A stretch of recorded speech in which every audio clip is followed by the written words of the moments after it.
All right. Well, we just wanted to talk today, just to update everyone on how things are going with you folks there in Texas, and uh, and to recap a little bit, you were on the Diamond Princess in Japan, which was quarantined there for the coronavirus. That started February 3rd, and then you flew back to the states about a week and a half ago, and you're at an Air Force base in Texas. Is It that was correct? February 17th we arrived here in the States. Okay. And you're where are you now? You're We're in Lackland Air Force Base in San Antonio, Texas, under quarantine from the CDC, the Department of Health and Human Services, and the U.S. Marshal Service is the ones that are guarding the perimeter. okay. And how much longer are you going to be there? Our quarantine ends March 2nd. March 2nd. Okay, so it's coming up pretty soon then. Yep, and if we don't test positive, which would mean having a temperature, then we are scheduled to be released on March 2nd, taken to the airport, and heading home. Okay, so you could be home in less than a week. And hopefully we're all praying that every time we come to take our temperature, it's normal. Because that's the indicator that the virus has taken over and started producing whatever it produces, and then the test would be given in that time, and then you find out if you're positive or not. But the tests we had before were basically for our own peace of mind, but a negative test at that time means that if we had a virus in us, it hadn't incubated to the point where it would be enough of there would be enough virus cells to determine that we were in fact infected with the coronavirus. Right.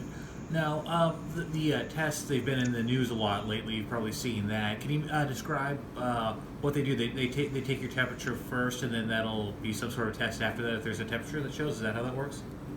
Right. If you have a temperature, that means that if you have the virus in you, it's active enough to be determined by the test.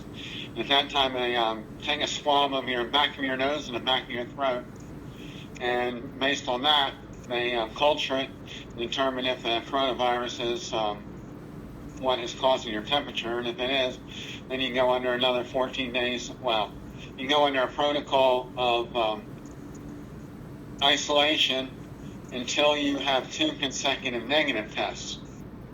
And when you have 2 consecutive negative tests, you determine to be virus-free, and then you're set loose. Right. So And there's no time limit on the once you have it. It's a testing protocol that determines when you're released. If you don't have it and don't test positive, 14 days they determine is the maximum incubation period, and at that point, you're released. right. And there have been what you said, 4 people who were on your flight over who've tested positive. Is Right. that what it was? Yeah. Yes, and we were in the highest concentration of possible infection from that ship, and it's just indicative of how well the quarantine has worked. That only 4 people, I think 2 of them were identified on the flight over, and then 2 more once it was when we were here, and that's how well the quarantine actually works. So all the nonsense you've been seeing on TV and all the press conferences and that kind of stuff, blaming everybody for doing things improperly, is completely wrong. Because, I mean, we have been quarantined. We've washed our hands and done everything they told us to do. And the CDC's monitoring us. And there's only been 4 cases out of it's close to 140 people here, and we were, like I said, in the highest concentration of sick people anywhere. So it's working. Yeah, and just that's what I wanted to ask you about. Was from your perspective, from your firsthand perspective, it's been in the news a lot lately. It's affected the stock market, the CDC, the president. They've all been speaking about it. When you see this on the news, from your perspective, what are they getting right? What are they getting wrong? And what do you think needs to be done? Well, they're saying how infectious it is, and I can't really. It may well be. I guess it's easier to catch than the other viruses and so forth. But I think with proper hygiene, and if you're sick, stay home and take precautions. So we don't really know the ramifications of how infectious it actually is. But once you do have it, The people here aren't really sick. From what they tell me, we haven't had any contact with them. You don't have any pre-existing conditions and you take care of yourself properly, you should be fine. I guess the mortality rate on this is much higher than the normal flu, but there's nothing. Who knows what, until there's a vaccine for it, there's not a whole lot to do except stay home and take care of yourself and don't infect anybody else if you think you are sick. Right, and from what you're seeing, being quarantined, just being having people who are sick being quarantined, that seems to work, and that seems to work even when you were in the close quarters of the cruise ship. Yeah, it's worked for us. Like I said, you said there's only been 4 people out of 140 here, and back on the ship it was a lot higher percentage than that. We were getting many people every day, and it was kept growing and growing and growing, and so being brought back in quarantine was the right thing to do. Right. As much as everybody here is resigned to the fact they didn't want to be the carrier of this virus back into the States to around the people that we care, or anybody really. It doesn't matter what anybody. We didn't want to be the source. When we get out of here, we're going to be the most. We will be designated as virus free. And to think about it, we were under quarantine for 10 days on the ship, and now another 14 days. So we're the most quarantined group of people there are. And so if people have them, some people, my friends are saying, going to be concerned about how people treat you when you get home. It's like, I've done more than my share. We've been here for 24 days we'll be 24 days in quarantine and shown negative. So we're not the source of any of the problems. Right. And if people want to stay away from me, that's more than they're welcome to. But I want to get back to my life. Right. And what kind of precautions besides quarantine do you take? Is it hand washing, or what do they tell you to do? We're still, anytime we're in contact with anybody, we still wear masks. We keep 6 feet distance from people when we're outside walking. We really don't have any contact. The CDC people and the HHS people, they come and they push a cart down the walkway outside our room, and they hand us our meals, and they ask us what beverages we want. And then twice a day, the healthcare people come and take our temperature, and any other contact we may have, it's, when they have gloves on, and we respect the space between us, and it's worked quite well. One thing nice, the admiral in charge of this from the CDC, every night we have a conference call that everybody gets on, and they give us all the updates of everything that happens here, and continue the protocol of sanitation to keep everybody. Now they're talking about how we're to make the travel home, and how they're going to, in the second they're going to load us into buses and take us to the airport. And they, based on the last 80 people left here, there's a big media frenzy there, and how they're going to have people that walk us through the system to protect us from that. And because of the hype that's going on with all this, and they have experience from what they did with the last 80 that went out of here, I guess a week and a half ago. And so they're going to take us through the airport and through security and so forth. What's morale like?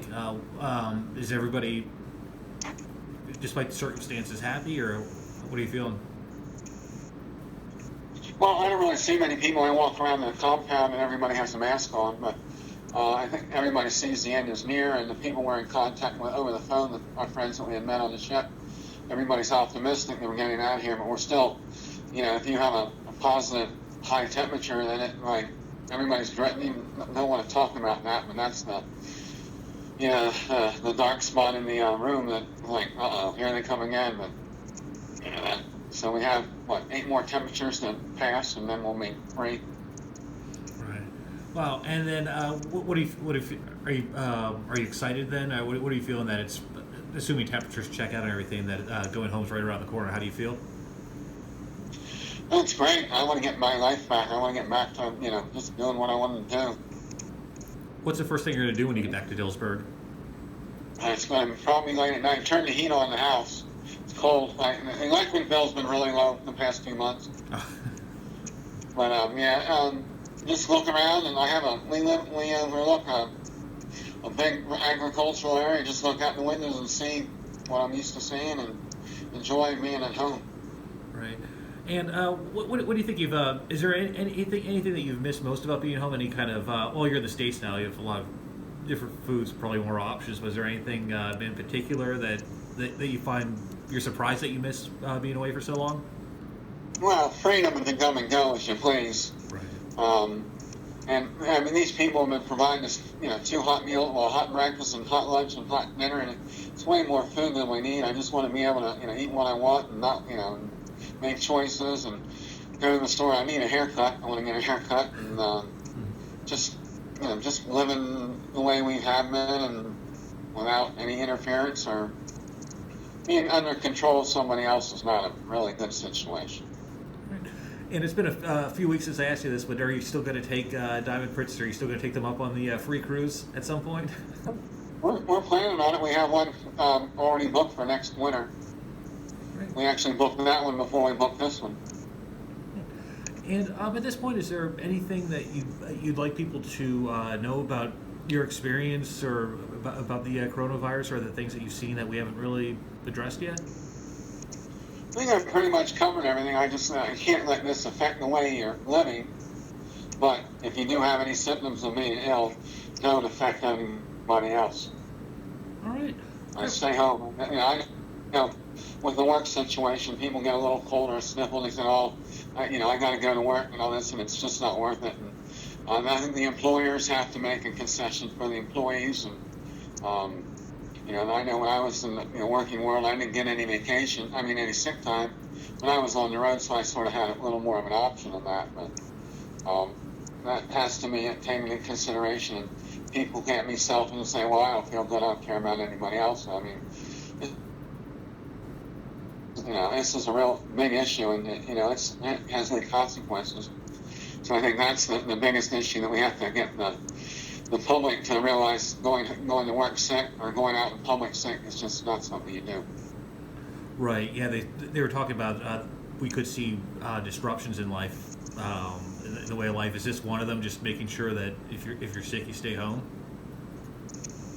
I think so. I mean, I agree with you, B. If you were out somewhere and somebody next to you was coughing and stuff, and then you ended up being sick because that person was selfish or short-sighted or for whatever reason was out, and infected you, and that would make me about angry as could be that people be that selfish to be like that.